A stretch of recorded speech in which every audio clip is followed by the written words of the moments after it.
ବୋଉ ମୁଁ ସ୍କୁଲ ଯାଉଛି। ହଉ ଯା। ବାବାରେ ସ୍କୁଲରେ ମନ ଦେଇ ପାଠ ପଢିବୁ। ହଉ ବୋଉ ମୁଁ ଯାଉଛି, ମୋର ଲେଟ୍ ହେଲାଣି।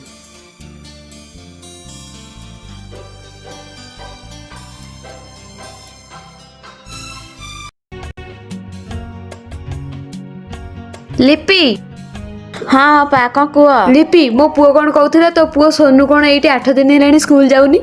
ନା ଅପା ସେ ତ ସବୁଦିନ ସ୍କୁଲ ଯାଉଛି। ତୋ ପୁଅକୁ ତ ମୁଁ ଦେଖିଥିଲି ନଈଆଡେ ଯିବାର 11ଟା ବେଳେ। ଅପା ସେ ତ ସବୁଦିନ ସ୍କୁଲ ଯାଉଛି, ଆଜି ତା ଖବର ବୁଝୁଛି ରୁହ।